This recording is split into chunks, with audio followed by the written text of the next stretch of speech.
चलो दोस्तों, मैकबुक या मैक मिनी से कैसे एक सिंगल क्लिक में डुप्लीकेट फाइल्स को डिक्टेट करना है एंड डिलीट करना है आज के इस वीडियो में मैं दिखाने वाला हूँ। सिर्फ एक सिंगल क्लिक करना पड़ेगा, मैकबुक में जितना भी डुप्लीकेट एंड सिमिलर फाइल्स है सब कुछ शो कर देगा। उनमें से जो भी फाइल तुम्हें पसंद नहीं है उसको सिलेक्ट करो एंड डिलीट करो, इतना सिंपल। तो चलो डायरेक्टली मैकबुक में जाकर देख लेते हैं कैसे डिलीट करना है। तो चलो दोस्तों देख लेते हैं कैसे डुप्लीकेट फाइल को डिक्टेट करना है। तो डुप्लीकेट फाइल को डिक्टेट करने के लिए हम लोग एक सॉफ्टवेयर यूज़ करने वाले हैं जिसका नाम है क्लीमियो। यस, हमें एक सॉफ्टवेयर चाहिए जिसकी मदद से हम डुप्लीकेट फाइल्स को डिक्टेट करने वाले हैं। तो देखो बहुत ही सिंपल है, यहाँ से तुम डायरेक्टली जंक फाइल को भी डिलीट कर सकते हो अगर चाहो। आज के इस वीडियो में मैं दिखाने वाला हूँ कैसे डुप्लीकेट फाइल्स को डिलीट करना है। इससे पहले वीडियो में दिखाया था कैसे जंक फाइल डिक्टेट करके डिलीट करना है, वो वीडियो अगर चाहो तो देख सकते हो।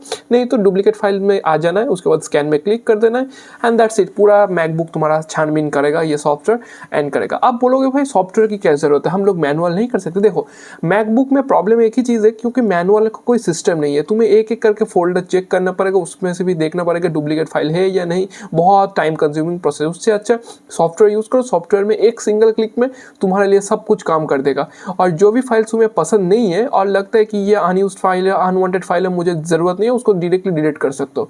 और मतलब डुप्लीकेट फाइल्स रहने का ना मैक्सिमम चांस है। अगर डुप्लीकेट फाइल डिक्टेट कर लेता है तुम डायरेक्टली डिलीट कर सकते हो, इतना सिंपल। तो देखो अभी स्कैनिंग चल रहा है, तो स्कैनर में थोड़ा टाइम लगेगा, तब तक मैं वीडियो को पॉज करता हूँ। देखो कितना सारा डुप्लीकेट फाइल मुझे मिला है। देखो ऑलमोस्ट 4.53 GB का डुप्लीकेट फाइल मिला है। उसके बाद ऑल अदर्स ये सब वगैरह वगैरह एक एक करके तुम देख सकते हो।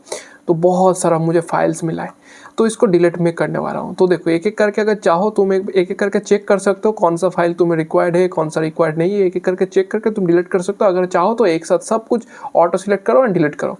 तो मैं दिखाना चाहता हूँ, सपोज मुझे डिलीट करना है ये वाला फाइल, सपोज fs.t ये वाला फाइल मुझे डिलीट करना है। इसको मैं यस कर देता हूँ एंड रिमूव में कर देता हूँ। ऐसे करके तुम सिलेक्ट करके बहुत ही आसानी से डिलीट कर सकते हो। चलो remove, yes, completed, that's it. इस टाइप से तुम कर सकते हो। चलो मैं ऑटो सिलेक्ट करता हूँ, इसके बाद सिलेक्ट ऑल आई गेस करना चाहिए, सिलेक्ट न्यू।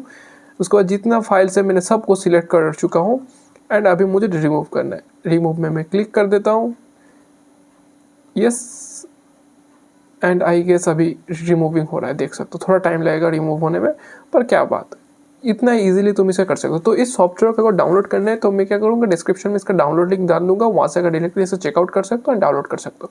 तो चलो मिलते हैं एक नया वीडियो में कुछ नया टॉपिक के साथ, तब तक के लिए बाय बाय।